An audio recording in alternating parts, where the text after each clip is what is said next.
بادشاہ سے غلام بہتر ہے۔ بادشاہ سلامت کا دربار ہے، حاجت مند قطار در قطار پیش ہو رہے ہیں۔ بادشاہ ہر ایک کی درخواست پر حاجت مند کی خواہش کے مطابق حکم صادر کر رہا ہے اور ڈھیروں دعائیں سمیٹ رہا ہے۔ اتنے میں ایک سوداگر حاضر ہوتا ہے۔ وہ بادشاہ عالی وقار کی خوشی خسنودی کی خاطر چند غلام اپنے ساتھ لایا ہے تاکہ بادشاہ کی خدمت گزاری کے لیے انہیں پیش کر سکے۔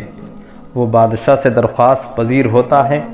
بادشاہ سلامت رب و رحمان الرحیم آپ کا وقار و اختیار بلند و بالا کرے۔ میں چند غلام آپ کے حضور پیش کرنے کے لیے لایا ہوں۔ آپ انہیں شرف باریابی بخشیے اور جو غلام آپ پسند فرمائیں اپنی خدمت و نیاز مندی کے لیے اپنے پاس رکھ لیں۔ میں جانتا ہوں کہ آپ کے پاس غلام کی کمی نہیں، ایک سے بڑھ کر ایک غلام آپ کے دربار میں آپ کی جنبش ابرو حرکت و انگشت پر عمل کرنے کو تیار ہے۔ مگر میں سمجھتا ہوں کہ یہ میرے لیے بہت بڑی سعادت اور اعزاز و افخار ہوگا اگر میرا پیش کرتا کوئی غلام آپ کے احکام کی بجا آوری کے لیے آپ کے دربار شاہی میں مامور ہوگا۔ بادشاہ جی جشم اس سوداگر کی درخواست پر زیر لب مسکراتا ہے اور حکم دیتا ہے ہر ایک غلام کو باری باری میری خدمت میں پیش کیا جائے۔ میں نے یہ ارادہ کیا ہے کہ میں ان غلاموں سے چند سوالات کروں جو غلام میرے سوالات کے تشفی آمیز اور تسلی خیز جواب دے گا اسے اس دربار شاہی میں بطور مقرب غلام کا کاغذات تقرر دیے جائیں گے۔ البتہ جو غلام صحیح جواب نہیں دے سکے گا اسے واپس جانا ہوگا۔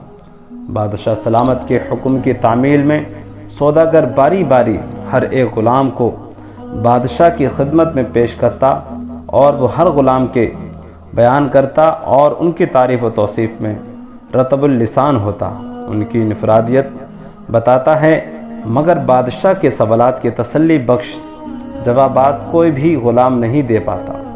اس صورتحال سے بادشاہ قدرے مایوس بھی ہوتا ہے اور پریشان بھی۔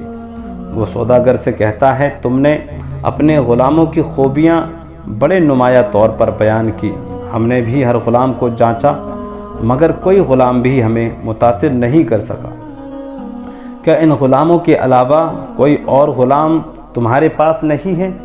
اگر کوئی اور غلام ہو تو اسے پیش کرو، ورنہ ان تمام غلاموں کو واپس لے جاؤ۔ سوداگر نا امیدی کی حالت میں بصد عجز کہتا ہے، بادشاہ سلامت رب ذوالجلال آپ کا اقبال کا ستارہ ہمیشہ چمکتا و مہکتا رہے۔ دراصل ایک اور غلام باہر موجود ہے اور ضد کر کے میرے ساتھ یہاں تک آیا، مگر میں سمجھتا ہوں کہ وہ اس اعلیٰ و رفع دربار شاہی کے قابل نہیں، اس لیے میں اسے آپ کے حضور پیش کرنے سے پس و پیش کر رہا ہوں۔ بادشاہ سلامت زوردار لہجے میں سوداگر سے کہتا ہے، تم نے یہ کیسے فیصلہ کر لیا کہ وہ غلام ہمارے دربار کے قابل نہیں؟ یہ فیصلہ ہم خود کریں گے، تم اسے فوراً حاضر خدمت کرو تاکہ ہم اس سے بھی چند سوالات کر سکیں۔ ہو سکتا ہے کہ وہ ہماری توقعات پر پورا اترے اور ہم اسے اپنی ملازمت میں رکھ لیں۔ یاد رکھو کہ کسی کا ظاہر دیکھ کر اس کے باطن کا قطعی فیصلہ نہیں کیا جا سکتا۔ توڑ کر جاؤ اور وہ غلام جو اپنے شوق و ذوق سے تمہارے ہمراہ آیا ہے اسے لے آؤ۔ بادشاہ کے حسب حکم سوداگر اس غلام کو دربار شاہی میں حاضر کر دیتا ہے۔ غلام ادب سے سر جھکا کر سلام کرتا ہے اور پھر ہاتھ باندھ کر کھڑا ہو جاتا ہے۔ بادشاہ اس غلام سے سلسلہ سوال و جواب شروع کرتے ہوئے پہلا سوال یہی پوچھتا ہے کہ بتاؤ تمہارا نام کیا ہے؟ دوسرے غلاموں کے جوابات کے برعکس یہ غلام جواب دیتا ہے کہ بادشاہ سلامت آپ غلام کو جس نام سے چاہیں یاد فرما لیں۔ غلام نے تو غلام ہی رہنا ہے، اس کا کوئی اور نام کیا ہو سکتا ہے؟ بادشاہ پوچھتا ہے، اچھا بتاؤ کہ تم کھانے میں کیا پسند کرتے ہو؟ غلام جواب دیتا ہے، مالک کی مرضی جو کھلا دے، مالک کو جو کھلا دے گا وہی میری پسندیدہ غذا ہوگی۔ بادشاہ اس سے آخر سوال یہ پوچھتا ہے، تمہاری کوئی خواہش ہو تو فوری طور پر بتاؤ تاکہ اسے پورا کیا جا سکے۔ ہم تمہارے جوابات سے بہت خوش ہوئے ہیں۔ اب وقت ہے طلب کرو جو کچھ طلب کر سکتے ہو، جو مانگو گے وہی ملے گا۔ غلام دست بستہ عرض کرتا ہے، بادشاہ سلامت، میں ایک غریب اور مفلوق الحال غلام ہوں، نہ اختیار اپنا نہ ارادہ اپنا ہے، اس لیے مجھے کوئی حق نہیں پہنچتا کہ کسی خواہش اور آرزو کو دل میں جگا دوں۔ میری کوئی بھی طلب نہیں ہے۔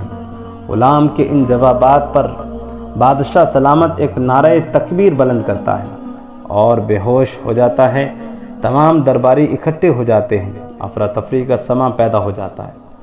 حکیم و طبیب طلب کیے جاتے ہیں، ہر شخص فکر مند نظر آتا ہے، اور وہ سوداگر جو کہ اس غلام کو لایا تھا از حد متفکر و متحیر ہو کر ایک کرسی پر بیٹھ جاتا ہے۔ وہ دل ہی دل میں سوچتا ہے کہ میرا اندازہ صحیح تھا کہ یہ غلام اس دربار شاہی کے قابل نہیں، تاہم اب اسے یہ پریشانی لاحق ہوتی ہے کہ اس کا انجام کیا ہوگا۔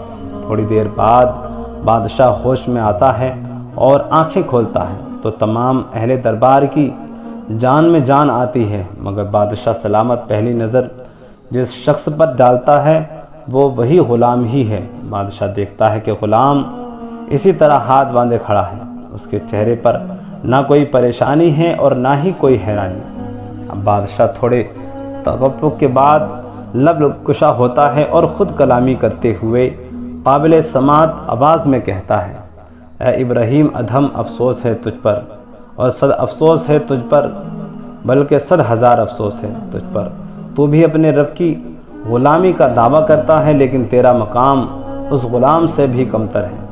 حالانکہ رب قادر و قدیر نے تجھے بادشاہت جیسی نعمت سے نوازا ہے، تجھ سے تو غلام بدر جہاں بہتر ہے کہ جس نے سارے اختیارات اپنے مالک کے سپرد کر دیے اور اپنی کوئی مرضی و منشا یا خواہش و آرزو نہیں رکھی، لیکن ایک تو ہے کہ سارے اختیارات اپنے پاس رکھتا ہے۔ اگرچہ بادشاہ سلامت بلخ کے سلطان اور عظیم المرتب حکمران ابراہیم بن ادھم نے اس غلام کو اپنے مقربین میں شامل کر لیا، تاہم اس کے دل و دماغ پر غلام کے جوابات سے جو اثر ہوا وہ ناقابل بیان ہے۔ دوستو، یہ واقعہ آپ کو پسند آیا ہے تو ہمارے چینل کو سبسکرائب کریں، بیل آئیکن کو دبائیں، اپنے دوستوں کے ساتھ ضرور شیئر کریں۔